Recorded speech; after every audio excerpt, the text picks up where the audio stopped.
اگر ہمیں کوئی شخص کہتا ہے کہ شب برات کو اٹھ کے نفل نہ پڑھو، تو بھائی نفل ہم نے پڑھنے اللہ کی رضا کے لیے، ہمیں کسی بندے سے ڈگری لینے کی ضرورت نہیں، نہ تو ہمارے اور رب کے درمیان معاذ اللہ کوئی وسیلہ ہے کہ تو کہے گا تو پڑھیں گے، جب دل کرے گا پڑھیں گے، اور جتنے دل کرے گا پڑھیں گے۔ ہم تو نفل کہہ رہے ہیں، اس کو ہم نے کب کہا ہے ضروری ہے؟ جو عشاء پڑھ کے سو جائے، فجر تک سویا رہے، ہم اس کو گناہگار نہیں کہہ رہے، لیکن یہ ضرور کہیں گے کہ گولڈن چانس مس کر دیا اس نے، چانس مس کیا ہے، یہ تو اللہ کی رحمت کا موقع تھا۔ حضرت سیدہ عائشہ صدیقہ رضی اللہ تعالی عنہا ارشاد فرماتی ہیں کہ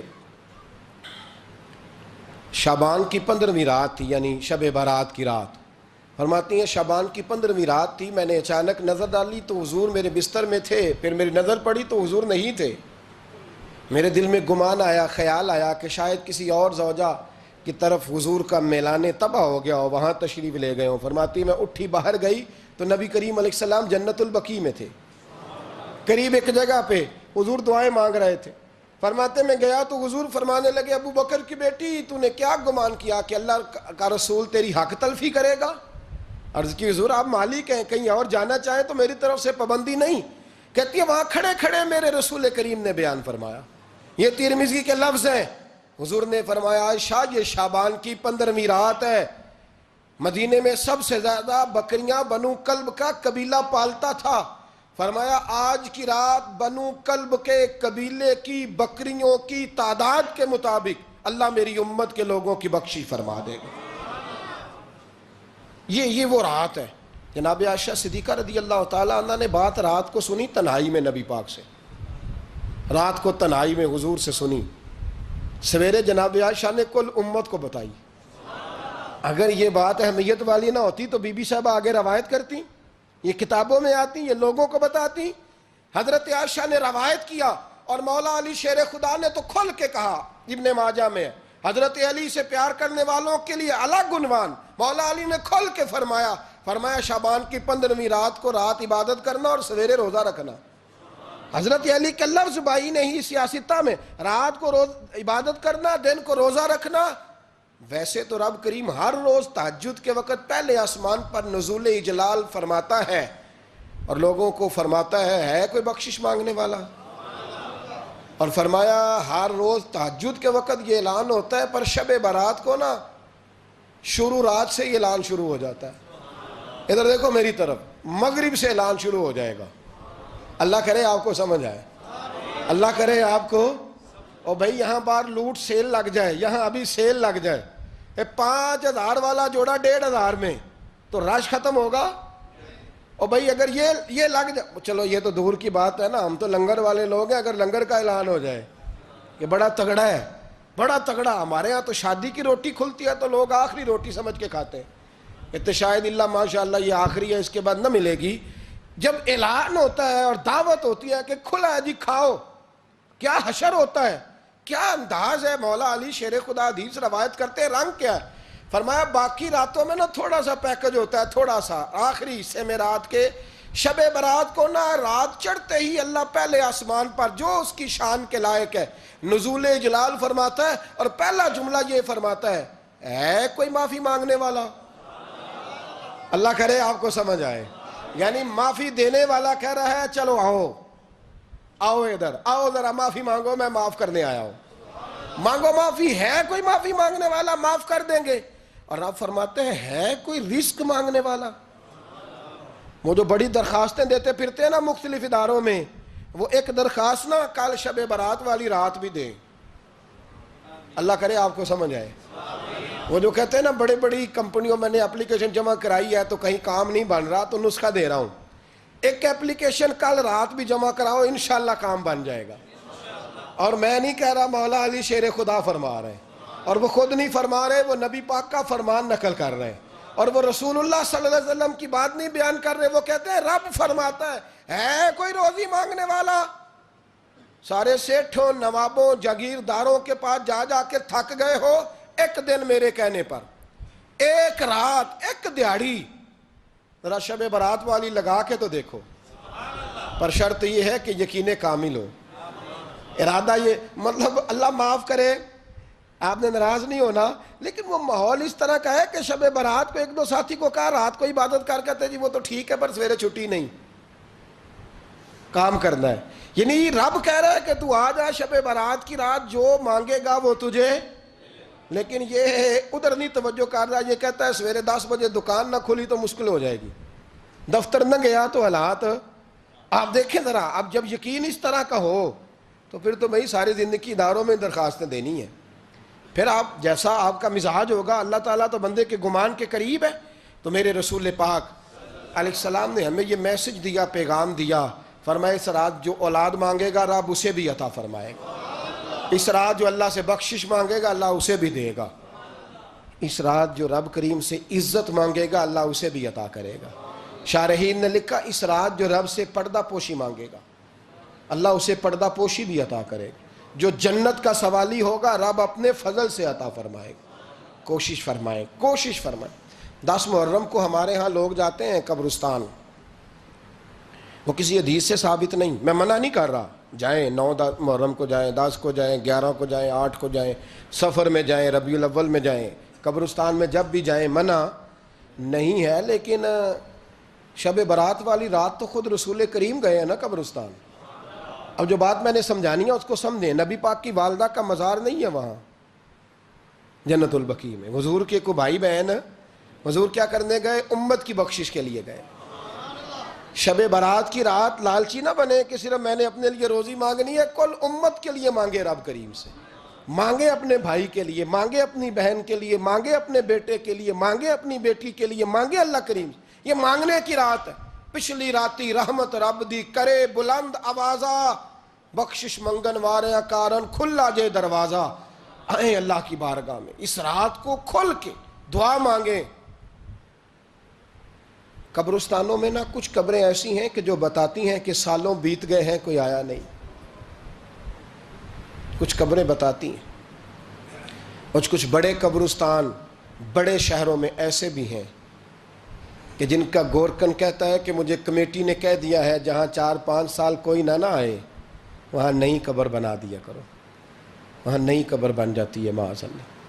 او بھائی کچھ ہیں ایسے، کچھ ہیں. یہ جائیں نا اکبر بادشاہ یہاں لیٹا ہے لاہور میں، تو شعر لکھا ہوا ہے بر مزارے ماں غریباں نے گلے پروانہ سوزز نے صدائے بلبلے. فارسی کا مقولہ لکھا ہے اس کی قبر پہ، کہتا ہے میں وہ غریب ہوں، عالم بادشاہ ہے مقبرے میں لیٹا ہے، کہتا ہے میں وہ غریب ہوں کہ نہ یہاں کوئی پروانہ آتا ہے نہ بلبل آ کے گیت گاتی، کوئی آتا ہی نہیں، کوئی فاتحہ نہیں پڑھتا، کوئی فاتحہ نہیں پڑھتا. او بھائی کئی قبریں ایسی ہیں جن پہ سالوں بیت گئے کوئی لوٹا نہیں. اور مشکات میں حدیث ہے میرے نبی کریم علیہ السلام نے فرمایا جو قبر میں ہوتا ہے وہ تو اس آدمی کی طرح ہے جو دریا میں ڈوب رہا ہے اور وہ انتظار کر رہا ہے کہ میرا بیٹا میرے لیے دعا مانگے، میری بیٹی دعا مانگے. پر بیٹے کو تو 27 سال ہو گئے، ملک سے باہر ہے، کاغذ بنے گے تو ابے کی قبر پہ آئے گا نا، اس کے تو کاغذات ہی نہیں مکمل ہو رہے. وہ بیٹے کو تو مشکل ہے بڑی، وہ تو کاغذات نہیں بن رہے، وہ تو دولت کا مطالبہ پورا ہوگا تو جبھی وہ کام ہوگا نا. انتظار ہو رہا ہے قبروں میں میرا بیٹا دعا کرے، میرا بھائی دعا کرے. اور اگر بچہ دفن ہے تو وہ کہتا ہے میری ماں دعا کرے، میرا باپ دعا کرے. کوشش کریں شب برات بعد از مغرب یہ رواج پیدا کریں. یہ رسول اللہ کا طریقہ ہے صلی اللہ علیہ وسلم. قبرستان میں جائیں اور جا کر کے وہاں اللہ تبارک و تعالیٰ سے دعا مانگیں کہ یا اللہ جو اس قبرستان میں لیٹے ہیں وہ بھی، اور جو آج تک کلمہ پڑھنے والے دنیا سے گئے وہ بھی، اور جو قیامت تک جائیں گے وہ بھی. اے اللہ تو سب کی بخشش فرما دے. اللہ کی رحمت کو محدود نہ کریں کہ صرف مجھے بخش دے، اسے کہیں یا اللہ کل کی بخشش فرما. ساری امت کے لیے دعا کریں. شب برات کی رات نفل پڑھیں. ہمارے ہاں محفل ہوتی ہے ہر سال الحمدللہ، بڑے شوق سے بڑا خوبصورت ہم اہتمام کرتے ہیں.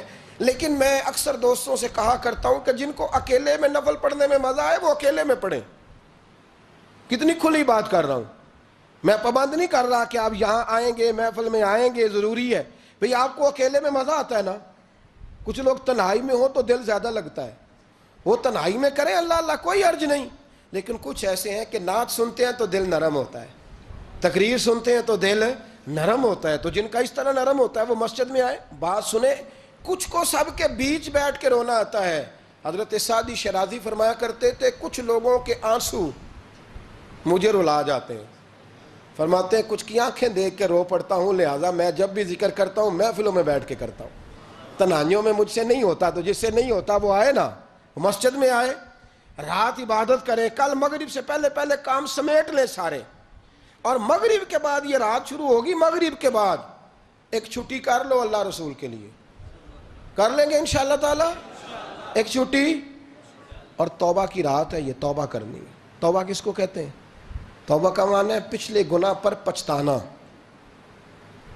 شرمسار ہونا. کہتے نہیں اے کاش میں نہ کرتا, اور وہ لفظوں میں نہیں, جملوں میں نہیں, توبہ رٹی رٹائی نہیں.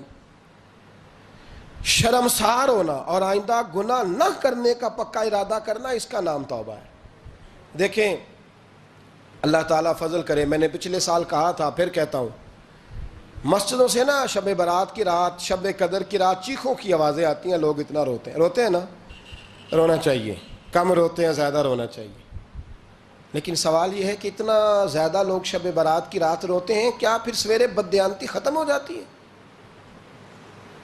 جو رات مسجد میں کھل کے رو کے آیا ہے اس کا پروگرام ہے نا کہ اب ملاوٹ کبھی نہیں کرے گا, اب گاہکوں سے جھوٹ کبھی نہیں بولے گا, اب وہ بددیانتی کا معاملہ کبھی نہیں کرے گا. لیکن رات روتا بھی رہے اور سویرے پروگرام یہ ہو کہ میں نے پھر لوگوں کو فریب دینا ہے, داؤ لگانا ہے, تو اس نے توبہ کیا رات کے, یہاں بس یہ ایکٹنگ کر کے لوٹ آیا ہے. یعنی بڑی سجا بنا کر کے, سوار کر کے رات توبہ کی. کیا مطلب ہے توبہ کا؟ کہ توبہ آپ نے کی. حضرت حسن بصری سے کسی نے کہا توبہ کیا ہے؟ فرمانے لگے توبہ یہ ہے کہ جس گلی سے رب نے تجھے منع کیا ہے دوبارہ پھر تو اس گلی میں نظر نہ آئے, تو نظر ہی نہ آئے. اور جس جگہ جانے کا رب نے تجھے حکم دیا ہے پھر تو دوبارہ وہاں سے غیر حاضر نہ ہو. اگر یہ پروگرام ہی نہیں, ارادہ ہی نہیں. بچے ایک دو مجھے کہنے لگے کل حضرت صاحب توبہ کے موضوع پر ہم نے گفتگو کرنی ہے, تو کوئی باب بتائے کہاں پہ ہے. کچھ بچے شاگرد ہیں, کچھ مسجدوں میں جمعہ پڑھاتے ہیں. ایک نے مجھ سے کہا, تو میں نے کہا بیٹے پہلے مسجد میں جاؤ, 2 نفل پڑھو, توبہ کرو, توبہ کا ارادہ بناؤ. یہ رسم نہیں ہے. وہ نعت خواں بھی تو توبہ کر لینا جو شب برات کے دن لوگوں کو توبہ کرانے آیا ہے اور 25,000 کا سودا کر کے آیا ہے. تو آج اس کام سے تو توبہ کرنا, یہ نوٹ پھکوانے سے تو توبہ کرنا. یہ رسم ہے. ساری رات توبہ توبہ توبہ توبہ, یہ کیا معنی ہے اس کا؟ کیا مطلب کریں؟ امام غزالی فرماتے ہیں کہ ایک آدمی بادشاہ کا گارڈ تھا, سپاہی تھا, اس کا پہرے دار تھا, نگرانی کرتا تھا, بڑی وفاداری سے نوکری کرتا رہا. بادشاہ نے اسے تنخواہ کے علاوہ بھی بڑا نوازا. اسے بادشاہ نے بڑے الاؤنسز دیے, بادشاہ نے بڑا کچھ دیا, مکان دیا. کچھ سالوں کے بعد بادشاہ کو پتا چلا کہ یہ میرے لیے نہیں آتا تھا, اس کی تو میری کنیز پر نظر تھی. اس نے تو رات کی ڈیوٹی اس لیے لگوائی تھی کہ کنیز پر نظر تھی. تو امام فرماتے ہیں کہ بتاؤ پھر وہ بادشاہ اس کے ساتھ کیا سلوک کرے گا؟ وہ کیا سلوک کرے گا؟ تو لوگ کہنے لگے حضور لگتا یہ ہے کہ وہ نا 4-5 حصوں میں کاٹ کے تو کتوں کے آگے پھینکے گا. آپ فرمانے لگے میرا رب تو بڑا ہی کریم ہے, وہ تو ایسے نہیں کرتا. لیکن بتلاؤ اگر اسے پتہ چلے کہ یہ رسم کے لیے آیا ہے, اس کی تو نظر ہی مال پہ ہے, یہ تو سویرے بدلے گا نہیں, یہ تو دھوکہ دے رہا ہے, یہ تو توبہ کرنے آیا ہی نہیں, اس نے تو ڈھونگ رچایا ہے, اسے تو پہلے سے خبر ہے, تو پھر تم کیا امید رکھتے ہو؟ پھر کیا رویہ رکھتے ہو؟ شب برات کی رات دھاڑے مار مار کے رونا اور صبح اسی طرح دھوکہ دینا, اسی طرح فریب کرنا, اسی طرح جھوٹ بولنا, اسی طرح بددیانتی کرنا, اسی طرح لوگوں کو لوٹنا. تو یہ رسم نہیں ہے توبہ. توبہ تو بدل جانے کا نام ہے, توبہ تو پھر سنور جانے کا نام ہے. توبہ تو اس طرح ہے جس طرح حضرت ابراہیم ابن ادھم نے کی تھی. وقت کے بادشاہ تھے بادشاہ, جب توبہ کی تو پھر ہر چیز چھوڑ دی, پھر مال لوگوں میں بانٹ دیا اور پھر ٹاٹ کا لباس پہن کر زندگی گزاری. لوگوں نے کہا حضور یہ تبدیلی ہے. فرمایا تبدیلی نہیں, یہ میری توبہ ہے, یہ میری توبہ ہے. جب توبہ کی تو پھر بدل کے کی, جب توبہ کی تو پھر تبدیل کیا آپ نے. یہ کیا توبہ ہوئی؟ ساری رات روتے رہے, سویرے دکان پہ جا کے پھر قسم اٹھائی کہ مجھے تو پڑتا ہی 11,000 کا ہے. یہ توبہ ہے؟ تو آپ نے اور میں نے توبہ کرنی ہے تو انشاءاللہ تعالیٰ اس طرح کرنی ہے کہ پھر 15ویں شعبان کو بدل جائے. یہ جو موقع آتے ہیں نا شب برات کے, شب قدر کے، یہ بنیادی طور پر اللہ تعالیٰ کی طرف سے دی ہوا موقع ہوتا ہے کہ چلو تمہیں چانس دیتے ہیں، تمہیں چانس دیتے ہیں، پابندی کوئی نہیں، لیکن رب کی طرف سے نا موقع ملتا ہے، چلو تمہیں ایک موقع دیتے ہیں، چلو اپنے آپ کو کلیئر کر لو، تمہیں موقع دیتے ہیں، یا اللہ کیا کرے، کچھ بھی نہیں، آ کے نا سچے دل سے 2 رکعتیں پڑھ کے توبہ کرو، عرش کا مالک پچھلے سارے ہی معاف کر دے گا، کچھ بھی نہیں، آؤ موقع ہے۔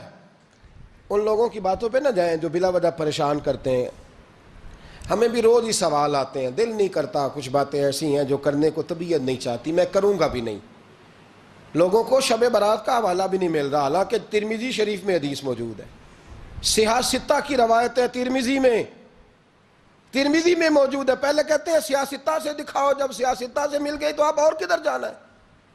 اور ابن ماجہ میں موجود ہے مولا علی کی روایت، اور ذرا ترتیب دیکھیے گا، یہ ترمذی کی حدیث ہے، اور امام ترمذی نے تو پورا باب باندھا ہے 15ویں شعبان پر، پورا باب۔ اب تمہاری مرضی ہے، اگر تم نہیں بات کو سمجھنا چاہتے۔